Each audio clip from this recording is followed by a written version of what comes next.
Every single day, millions of Americans are driving their brand new cars straight back to the dealership.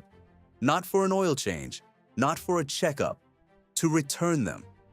We're talking cars with under 10,000 miles, some with under 3,000, engines failing, transmissions locking up, warranties getting denied, and manufacturers lobbying the government to make sure you can never fix it yourself. This is the video the car industry does not want you to watch. Stay right there. The return epidemic. What's actually happening? Let's set the scene. You save up, you do your research, you walk into a dealership, sign the papers, and drive off in a shiny brand new vehicle. You're excited, you're proud, and then, within weeks, sometimes days, something goes wrong. The engine light comes on, the transmission stutters, the software glitches, and you realize you just made a very expensive mistake. This isn't a one-off story. This is happening across America at a scale we've never seen before.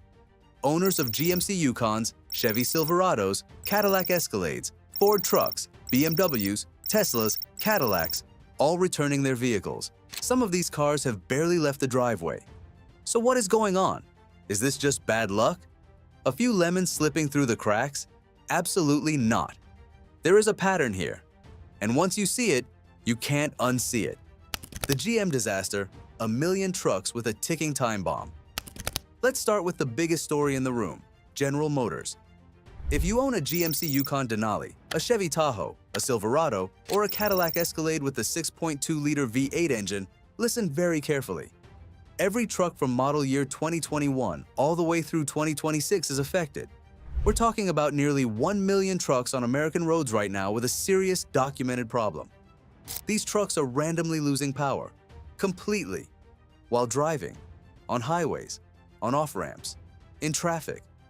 One owner described it perfectly.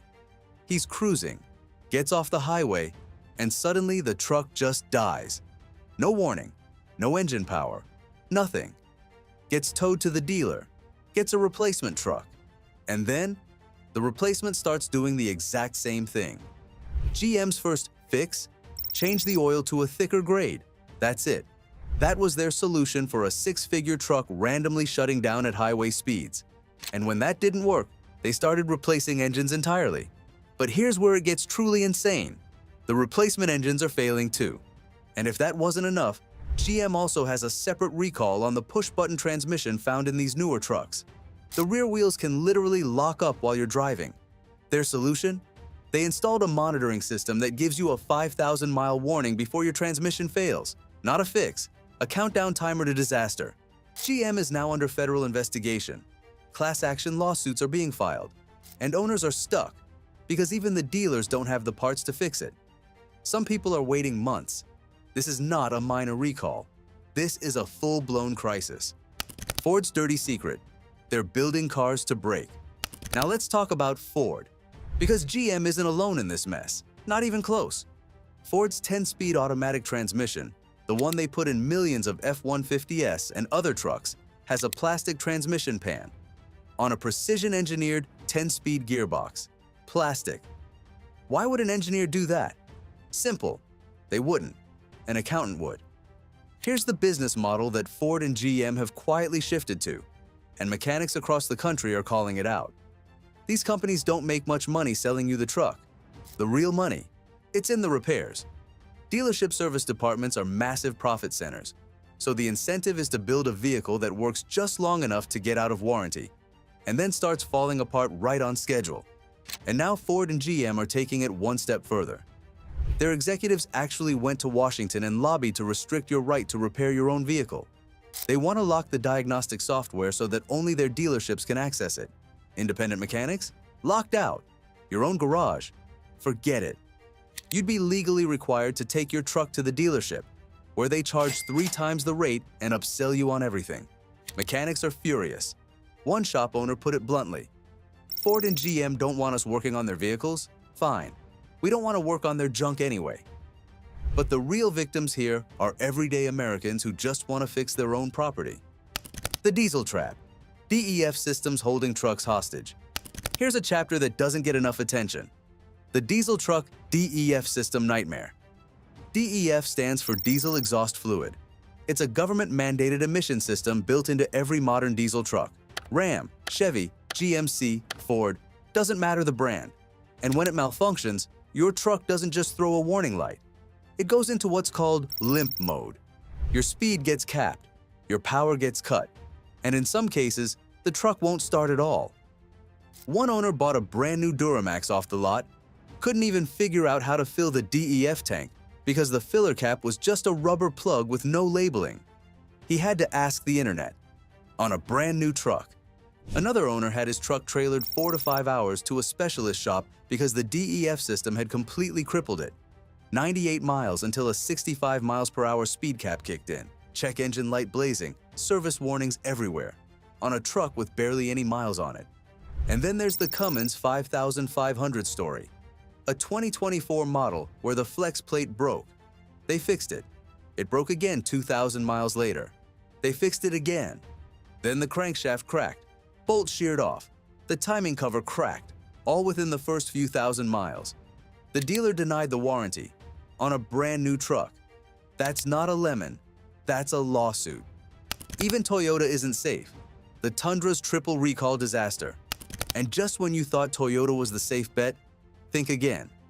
The 2022 through 2025 Tundra got hit with 3 major recalls, and they are bad. Recall 1. Metal shavings inside brand new engines. During manufacturing, machining debris was left inside the 3.4-liter twin-turbo V6. Those particles ground away at the main bearings, causing engine knocking, stalling, and complete power loss while driving. Nearly 100,000 trucks affected across 2022 and 2023. Then Toyota had to expand it to cover another 44,000 trucks in 2024. Metal in a brand new engine that you paid $60,000 for. Recall 2. A transmission that won't stay in neutral. A software defect prevents the transmission from fully disengaging when shifted to neutral, meaning the truck can creep forward on its own with nobody behind the wheel. That's not a glitch. That's a rollaway waiting to happen. Tundra, Sequoia, and Lexus LX600 all shared the same flaw. Recall 3. Reverse lights that don't work. Water intrusion kills the reverse lamps on over 400,000 Tundras from 2022 through 2025. You're backing up in a dark parking lot and nobody behind you has any warning. 400,000 trucks, shipped from the factory, broken. Toyota still issues recalls and fixes problems, which puts them ahead of most. But if even Toyota is shipping engines full of metal debris, what does that tell you about everyone else? If you're finding this information helpful, please hit like button and subscribe. Tesla, BMW, and the luxury lie. Now let's move to the luxury segment, because the problems don't stop when the price tag goes up. If anything, they get worse. Tesla has been one of the most hyped vehicles of the last decade. People lined up. People waited months. People paid premiums. And now, owners are posting videos begging strangers to buy their Teslas off them. One owner said she loved the car until she actually had to live with it. No place to set her phone. Charging anxiety despite living only 10 miles from work. Burning through range faster than expected. She went from, "I love my Tesla," to "I miss my Camry" in a matter of weeks. And she made a point that hits hard. She was gaslighting herself. Convincing herself the car was great because she wanted it to be great. Because she'd already spent the money. That's the trap. The sunk cost of a new car purchase makes people defend vehicles they secretly hate. Then there's BMW. A content creator compared a BMW with a turbo inline-6 to a Mazda with a turbo inline-6. Similar size, similar features. The BMW, $102,000. The Mazda, $55,000. And the BMW owner in another video had been to the mechanic 4 or 5 times since December. His conclusion: get yourself a Honda Civic, just don't get the BMW. And here's the historical reason luxury cars have gotten worse. It traces back to the 1990s when Lexus entered the US market with the LS400 and absolutely humiliated Mercedes-Benz on quality and price. Mercedes panicked. They shifted from engineering excellence to cost-cutting. The result? Rusty W210s, electrical nightmare W220 S-classes, and a race to the bottom that every luxury brand eventually joined. A 1980s Mercedes E-Class cost the equivalent of $120,000 today. The current E-Class, $65,000. The math tells the whole story. The right to repair war. They don't want you fixing your own car. This chapter might be the most important one in this entire video because it affects every single car owner in America, regardless of what you drive.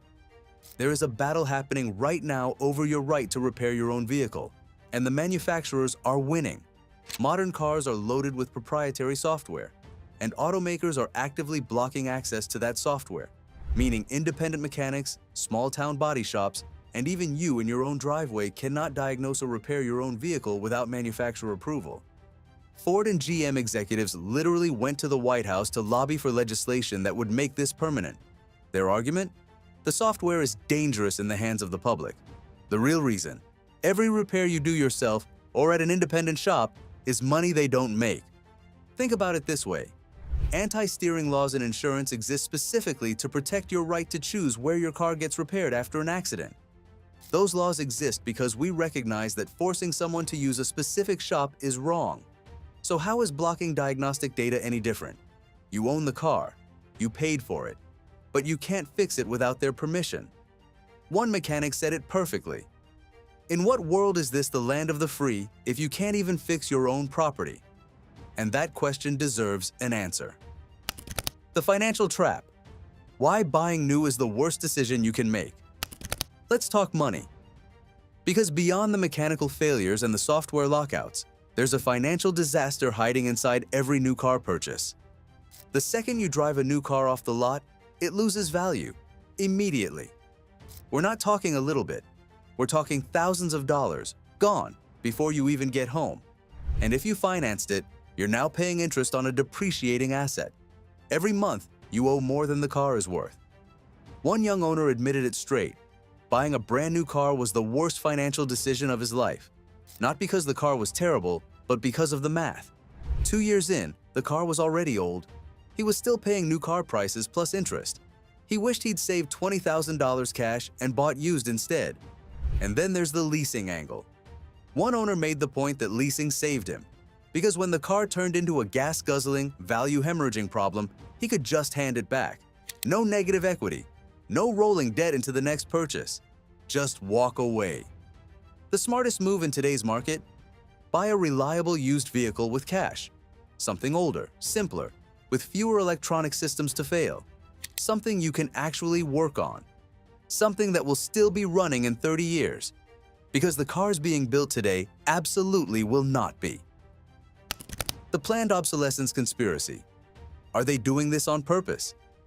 Here's the question everyone is dancing around but nobody wants to say out loud. Is this all on purpose? Think about it. These are billion-dollar companies with armies of engineers. They have the technology to build cars that last 30, 40, 50 years. We know this because they used to.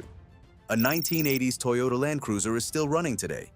A 1990s Honda Civic with 300,000 miles is not unusual, but a 2022 GM truck with 9,000 miles is already on its second engine. Mechanics who've been in the industry for decades are saying the same thing. Manufacturers are deliberately engineering components to fail at a specific mileage. Timing chains designed to stretch at 100,000 miles. Turbos built to fail just outside warranty. Plastic parts where metal used to be. Not because they can't do better, because they've calculated that it's more profitable not to. The CEO needs his $50 million bonus. The shareholders need their quarterly returns.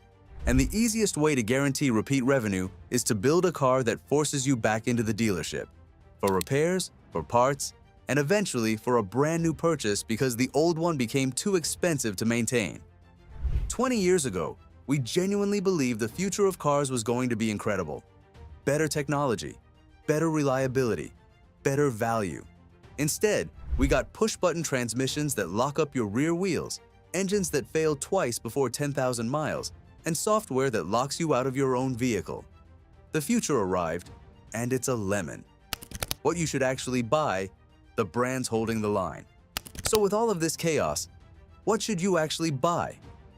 The answer keeps coming back to the same names: Toyota, Honda, Mazda. These brands have not chased the race to the bottom. They haven't loaded their vehicles with unnecessary tech that creates more failure points. They haven't lobbied to lock you out of your own car. A 2007 Honda with hundreds of thousands of miles is still on the road. Meanwhile, a 2024 Cadillac is on its fourth visit to the mechanic since December. That contrast tells you everything. Mazda in particular is having a moment, offering near-luxury quality, turbo engines, premium interiors, and doing it at half the price of German competitors. The Mazda CX-5, CX-50, and their sedan lineup are consistently ranked among the most reliable vehicles on the market.